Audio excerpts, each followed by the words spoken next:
자, 제가 다시 나왔습니다. 그 첫 번째 패널 세션은 상품과 서비스였죠. 저희의 두 번째 세션은 디지털 혁신과 관광 거버넌스입니다. 이 주제를 위해서 또 이제 공동 저자들이시죠. 그리고 각 분야의 전문가십니다. 세 분 모셨습니다. 왼쪽부터 제가 소개를 시켜드리겠습니다.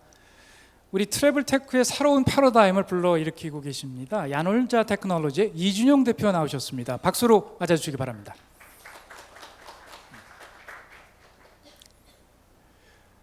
관광산업 발전을 위해서는 학계 역할이 대단히 중요하죠. 지금 학계에서 다양한 프로젝트, 또 정부 컨설팅, 또 여러 가지 리더로서 학계에서 활동하고 계신 분이십니다. 경희대학교 호텔관광대학의 최규환 교수 나오셨습니다.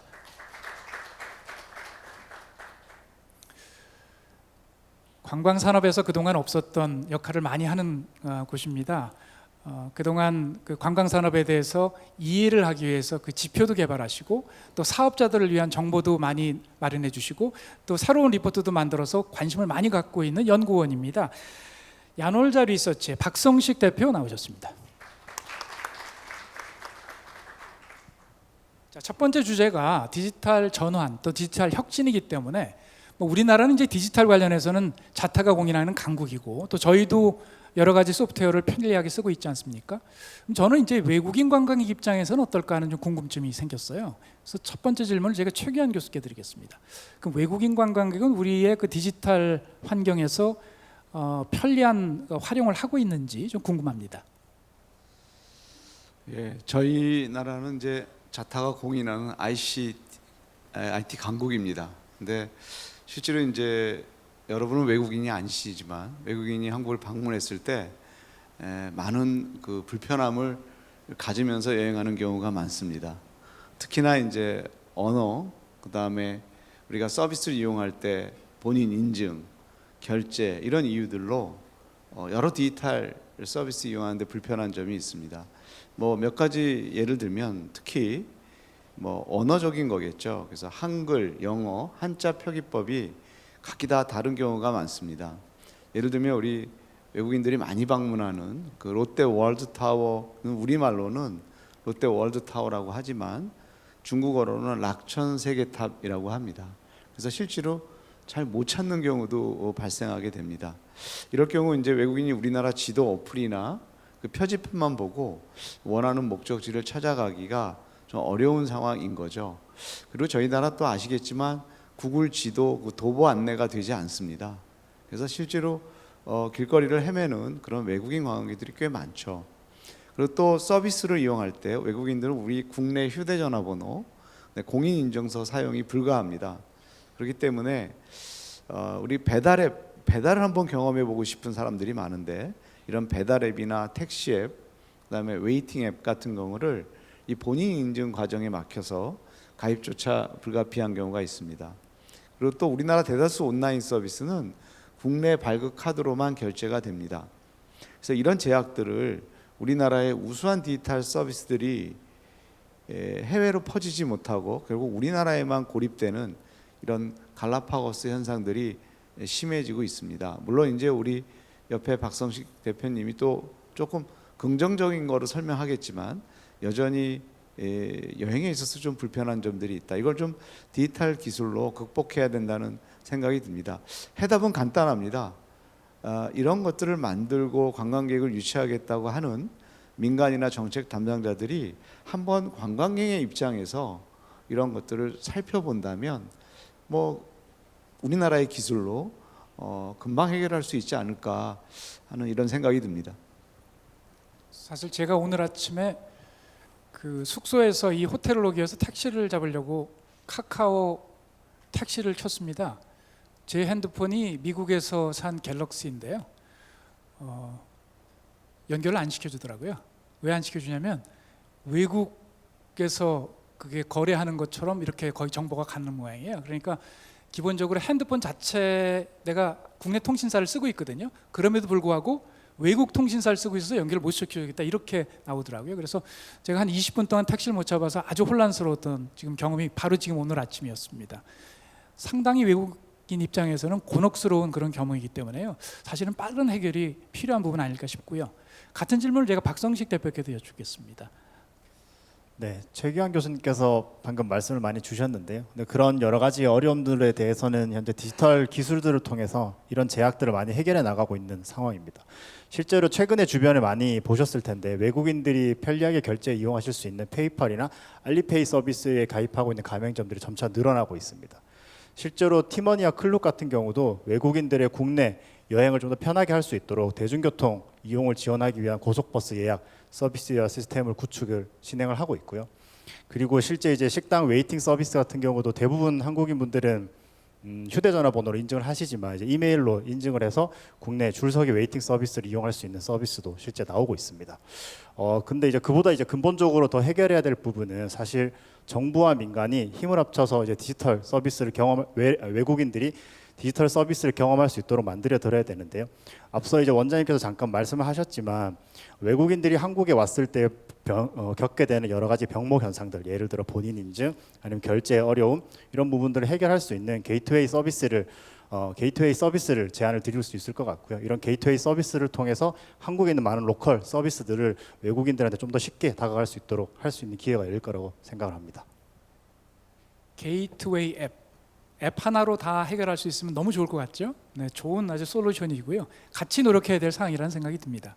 근데 사실 저희는 지금 불편함에 대해서 얘기를 했는데 여기서 머물러서는 될 사항이 아니라는 생각이 듭니다. 디지털 기술은 대한민국 관광 대국을 가기 위한 아주 필수적인 조건인데요. 이 디지털 기술로 그러면 관광 산업을 활성화시킬 수 있을까요? 이준영 대표님께 좀 듣겠습니다. 네, 디지털 혁신을 통해서 외국인들에게 각 여행 단계별로 초개인화 서비스를 제공할 수 있다고 봅니다. 초개인화란 말은 소비자의 미래 행동 패턴까지 예측을 해서 적절한 시점에 어떤 적절한 정보, 상품 그리고 서비스를 소비자에게 추천하고 제공하는 것을 의미합니다. 최근 MZ세대를 중심으로 개별 자유여행 트렌드가 큰 인기를 끌고 있죠. 디지털 기반의 초개인화된 관광 서비스를 이들 MZ세대에게 제공한다면 방한 관광 만족도가 크게 상승할 것으로 생각합니다. 초개인화 서비스는 빅데이터 분석, AI, 그리고 블록체인 등 디지털 기술을 보유한 플랫폼과 솔루션 기업들이 주도할 수가 있습니다. 예를 들면 빅데이터 분석 기술은 소비자의 행동 데이터를 수집 그리고 분석하여 개개인의 선호도를 파악하고 예측하는 데 활용되며 AI 그리고 머신러닝 등 기술 기반의 추천 알고리즘을 통해서 각 여행자에게 맞춤형 여행 계획, 숙박, 음식 정보를 실시간으로 제공할 수가 있습니다. 블록체인 기술은 여행 예약과 결제 과정에서의 투명성과 보안을 강화하는 역할을 수행합니다. 글로벌 플랫폼 그리고 솔루션 기업은 이미 AI 기반 여행 플래너 그리고 가상 투어 등 초개인화 서비스를 활발하게 선보이고 있죠. 국내 로컬 플랫폼도 경쟁력 유지를 위해서 노력해야 될 때가 아닌가 생각합니다.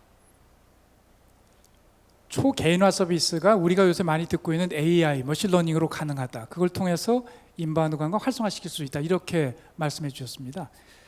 그 관광 산업 내에서 사실 중요한 것은 이제 정보를 어떻게 사용하느냐, 또 의사결정을 할 때 얼마나 소비자를 잘 이해하고 하느냐는 게 대단히 중요한데요. 야놀자도 상당히 방대한 데이터를 갖고 그런 결정을 하는 걸로 알고 있습니다. 그러면 민간 기업의 입장에서 이런 데이터를 취합하고 분석하고 활용하는 어떤 방법이 있을까요? 우리 이준영 대표께 먼저 좀 듣겠습니다. 네, 우리나라 정부의 데이터 구축 수준은 다른 국가들과 비교해도 아주 훌륭한 수준이라고 생각을 하고 있습니다.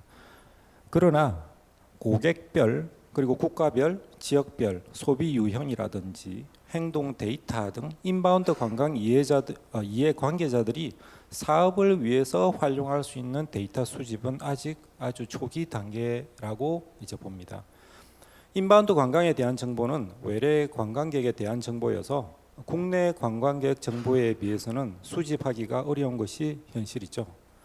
정부가 모든 정보를 수집, 제공하기 어렵기 때문에 다양한 솔루션 그리고 플랫폼 사업자의 데이터를 취합하고 정보화하는 것이 중요합니다. 왜 굳이 민간 기업에서 공공을 위해서 정보를 제공해야 하냐는 의문이 있을 수도 있는데요. 민간 기업이 각자 속한 생태계의 정보와 데이터를 공유함으로써 생태계가 지속 가능하고 유기적으로 성장할 수 있도록 기여하고 기업 스스로는 사회적 리더십을 확보할 수가 있습니다. 또한 데이터를 유형별로 구분해서 취합하여 관리한다면 추후 활용이 더욱 용이할 것으로 기대합니다. 야놀자의 경우 크게 세 가지 유형의 타입으로 데이터를 나눠보고 있습니다. 첫 번째는 숙박, 항공, 레저 등 다양한 여행 분야에서 만들어지는 기본적인 데이터를 이야기합니다. 두 번째는 여행을 계획하는 단계부터 여행 과정에 필요한 정보, 그리고 여행이 끝난 이후의 기억을 공유하는 것까지 여행 전 과정의 경험에 대한 데이터, 그리고 마지막으로 이런 관광객의 아름다운 여행 경험을 위해서 실질적인 도움을 줄 수 있게 하는 B2B 솔루션 데이터로 나눠볼 수 있습니다. 야놀자는 여행 산업의 기업과 그리고 관광객의 양쪽 관점에서의 이런 유형의 데이터를 모두 풍부하게 갖춘 기업이라고 생각합니다. 각 기업들 간의 협업을 통해서 이런 세 가지 형태의 데이터를 잘 융합하고 활용하는 것이 플랫폼 기업들의 과제라고 생각합니다.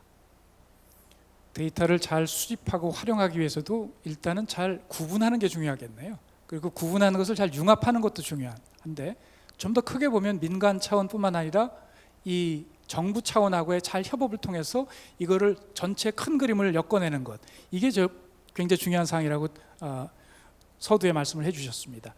같은 질문을 우리 박성식 대표께도 여쭙겠습니다. 어떤 방식이 있을까요? 네, 데이터의 중요성에 대해서는 다들 공감하시고 이해하고 계실 거라고 생각을 합니다.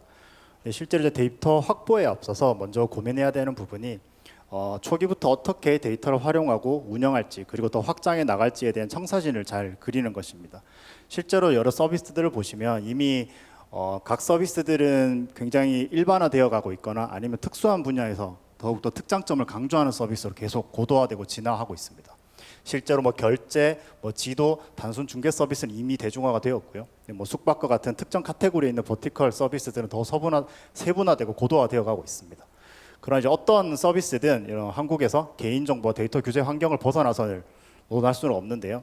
그래서 그 환경 속에서 우리가 데이터를 잘 활용하고 서비스를 더 고도해 나가려면 서비스의 지향점을 처음부터 매우 구체적으로, 그리고 이용자에게 데이터를 수집하고 확보하고 어떻게 활용해 나갈 것인지, 그리고 앞으로 확장 가능성까지 고려해서 소비자와 그리고 이제 사회에 계속 소통해 나가는 것이 매우 중요하다고 볼 수 있습니다.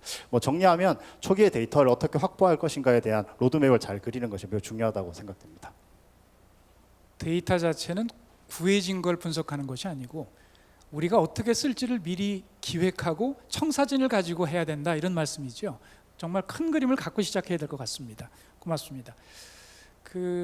오늘 이 데이터 관련 또 이제 디지털 관련해서는 이 정도 말씀드리고요. 제가 오늘 사실 관광 관련된 거버넌스를 좀 말씀드리고 했거든요. 그래서 그 부분을 좀 말씀드리겠습니다. 관광 산업 발전을 위해서는 정부 역할이 중요하다는 말씀을 제 발표에도 했는데요.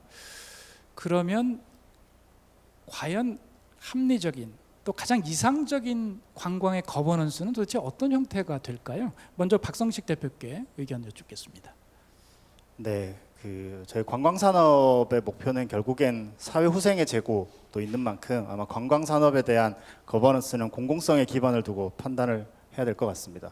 그리고 이제 관광 산업은 다들 아시는 것처럼 다양한 산업에 복합적으로 연결되어 있고 정부 차원에서도 다양한 부처가 유기적으로 협력을 해서 그 결과물을 만들어낼 수 있을 거라고 생각을 합니다. 그만큼 중앙정부 차원의 컨트롤 타워 역할이 매우 중요하다고 생각을 합니다. 그 컨트롤 타워는 국가 차원의 관광 마케팅, 그리고 관광 데이터의 허브 구축, 그리고 관광 병목 해소 등을 지원해 줄 수 있을 거라고 생각을 하고요. 가까이서 찾아보면 일본의 예를 보면 일본의 컨트롤 타워 같은 경우는 공공유적지의 개방, 그리고 신용카드 사용처의 확대, 그리고 국가 차원의 조경 계획의 수립, 이런 다양한 활동들을 해 나가면서 국가의 관광 자원을 이제 컨트롤 타워로서 역할을 해 왔습니다. 또 영국 같은 경우도 관광 데이터 허브 증설을 좀 포커스를 하면서 B2B 솔루션 또는 시스템 확충에 많은 노력을 기울이고 있는 것으로 알고 있습니다. 우리가 역시 정부의 컨트롤 타워가 중요하다고 말씀하면서 지금 제일 그 비교를 해주신 국가가 일본입니다. 일본은 지금 관광 선진국까지 가 있다 이렇게 저희가 평가를 하고 있는데요. 저희가 많은 스터디가 필요한 나라가 아닌가 싶습니다. 그러나 이제 우리 대한민국도 그동안 관광 관련된 프로젝트를 대단히 많이 했고 또 관광 자원도 대단히 많습니다. 그리고 이제 최근에 지금 우리 문체부에서 지난해 발표했죠. 제6차 관광진흥 기본계획. 그 목표에 따르면 2027년도에 저희가 인바운드 관광객을 3천만을 유치하겠다. 또 관광산업 일자리 100만 개, 그리고 관광산업 부가가치를 약 10조 원 정도 달성하겠다는 아주 공격적인 목표를 달성을 했습니다. 근데 이게 쉽지 않은 목표인 것 같습니다만은 이거를 달성하기 위해서 우리가 놓치지 말아야 될 과제 같은 게 있을까요? 이 질문은 제가 최기한 교수께 드리겠습니다.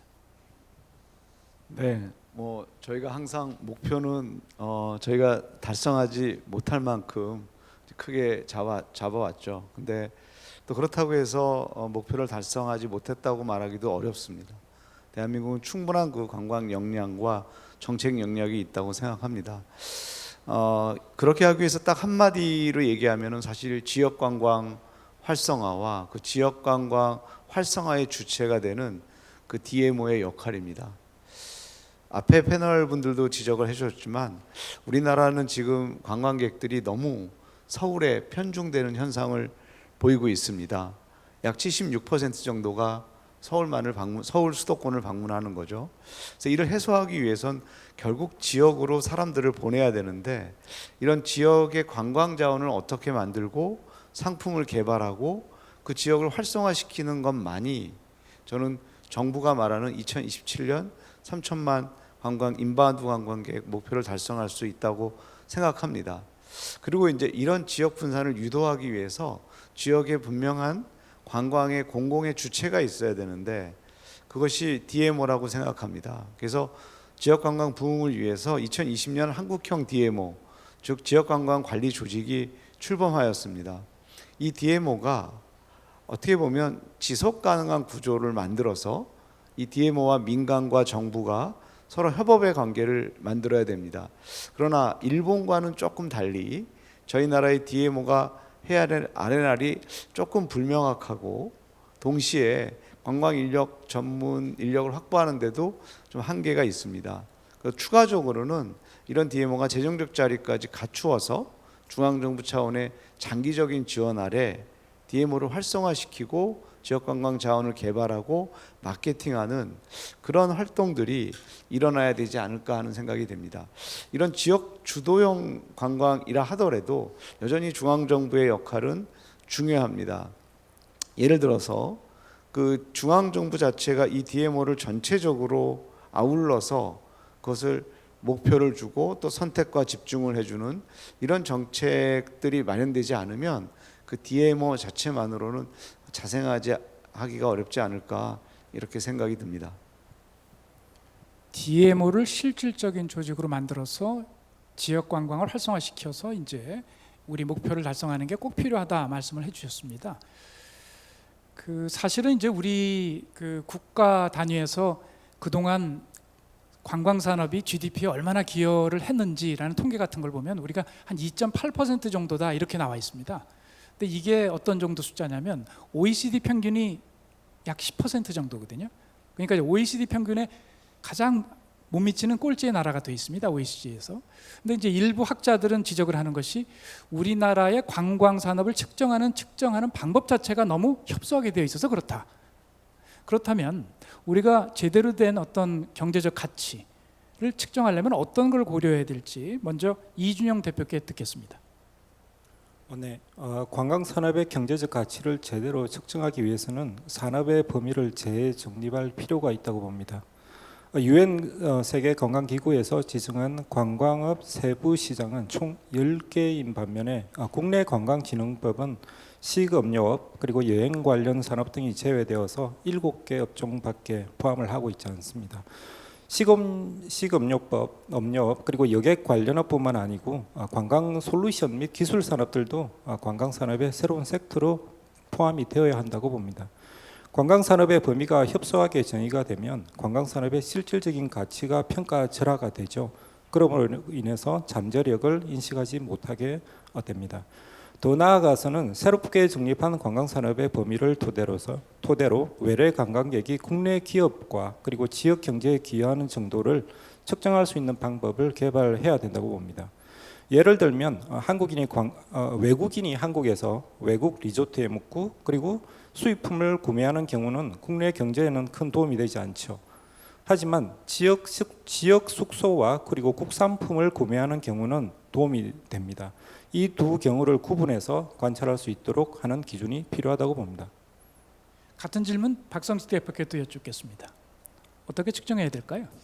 네, 이준영 대표님께서 말씀하셨던 것처럼 관광 산업에 대한 측정이 매우 중요하다고 생각을 하고 있습니다.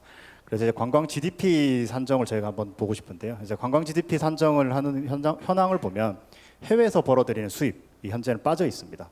일례로 이제 야노자 같은 경우는 B2B 관광 네트워크나 시스템 솔루션 사업을 하고 있고요. 글로벌로부터 벌어들이는 수입이 한국 GDP로 제대로 반영되지 못하고 있는 현상들이 실제로 발생을 하고 있습니다. 그래서 이제 국내 관광의 수입 또는 인바운드 관광 수입만 바라볼 것이 아니라 관광 관련 기술을 통한 서비스 사용료 역시 이제 관광 수출로 바라보고 저희가 GDP로서 산입할 수 있는 그런 이제 분석이 필요하다고 생각을 하고요. 이런 분석과 이제 접근이 이제 가능하다면 관광 산업에 대한 중요성도 재인식하고 그리고 국가 전략 산업으로 육성하는 데도 큰 도움이 될 것이라 생각합니다. 관광 수출도 GDP에 포함시키자 하는 포인트죠. 네. 그러면 이제 이런 걸 가지고 우리가 나름대로 측정을 했다고 하면 또 우리가 KPI 중요하지 않습니까? 이제 국가적으로 목표 관리를 해야 될 텐데요. 최기한 교수께 여쭙겠습니다. 어떤 게 우리한테는 필요한 KPI인가요? 일단은 KPI라고 하면 상위 개념으로 어떤 전략과 구체적인 실행 과제들 그리고 그것의 행위의 결과들이 나타나고 또 이게 구체적으로 측정되는 것이 아마 KPI라고 정의되린다면요. 일단 이것을 관광을 우리 정부가 어떻게 보면 앞으로의 성장 동력 산업으로 인식한다면 첫 번째는 이런 경제와 산업 관점에서의 KPI가 있을 수 있고요. 두 번째는 이 관광에 특화된 지표들이 있습니다. 어떻게 보면 경영 차원에서의 지표일 수도 있겠죠. 그래서 경제 산업 관점에서 보면 소비, 고용, 생산 등의 범주로 나누어서 아까 저희 장춘영 교수님이 발표했듯이 세부적인 지표들을 만들어야 될 것 같고요. 만약에 이걸 조금 관광업과 관련된 특성화 지표라고 본다면 유입, 체류, 그다음에 유지, 수익, 지불 가격, 추천 등 이런 세부적인 지표들을 좀 만들어낼 수가 있겠죠. 예를 들면 유입은 방문객 수라든지 아시아 관광에서 아시아 외래 관광에서 우리나라가 차지하는 비중이라든지 유지는 재방문 수, 체류는 체류 기간 수, 그다음에 추천은 소셜 미디어에 나와 있는 조회수, 감성 점수 같은 구체적인 산출물들이 있을 겁니다. 그래서 인바운드 관광을 중심으로 해서 우리가 이런 경제 산업적 관점 또 관광업의 어떤 마케팅이나 이런 특성화된 지표들 이런 것들을 정기적으로 관리해 나가는 시스템을 저는 정부가 좀 주도적으로 만들어내야 되지 않을까 하는 이런 생각을 합니다. 최기한 교수님 말씀은 이제 우리가 이게 산업적인 것이긴 하지만 이것을 측정하고 관리하고 우리 목표를 제시하는 것은 정부가 좀 해야 될 것 같다 이런 말씀인데요. 저도 상당히 공감하는 부분입니다. 자, 이제 이번 세션을 조금 마무리해야 될 때가 돼서 제가 최기한 교수님께 패널을 대표해서 한 가지 좀 여쭙겠습니다. 지금 이 책에서 얘기하는 대한민국 관광 대국의 길, 관광 대국이란 도대체 어떤 의미인가요? 이제 저희 나라가 관광 대국이냐 하면 누구도 많이 동의하지는 않을 것 같습니다. 그렇지만 스페인, 이탈리아, 최근에 일본까지 저희가 관광 대국이라고 얘기하는데요. 이 관광 대국을 뭐라고 정의하기보다는 관광 대국의 사람들은 해당국의 높은 GDP 기여도 또는 일정 숫자 이상의 외래 관광객 수 달성 이런 것들이 물론 중요하다고 할 수 있겠죠. 그러나 더 중요한 건 그 자국민이 이 관광 산업을 한국을 발전시킨 선도 산업으로 인정할 때 비로소 저는 관광 대국으로 인정받고 갈 수 있다고 생각합니다. 즉 우리나라에서 이 관광 산업이 경제적, 사회적 가치 측면에서 중요한 위치를 차지하고 국가 발전에 위한 서비스 산업의 주요 동력으로 작용할 때 저희가 관광 대국으로 도약할 수 있는 거죠. 그래서 관광은 향후 과거에 30년 전 반도체, 전자 산업이 그랬듯이 새로운 경제 성장의 드라이버인과 동시에 아주 지금 문제가 되고 있는 지방 소멸, 그다음에 일부 자영업 문제, 이런 것들도 해결할 수 있는 어떻게 보면 유일하게 남은 하나의 서비스 산업의 중요한 섹터가 아닌가 생각합니다. 그래서 저희 나라 모든 관광 종합계획에 가면 K 컨텐츠만을 주로 얘기합니다.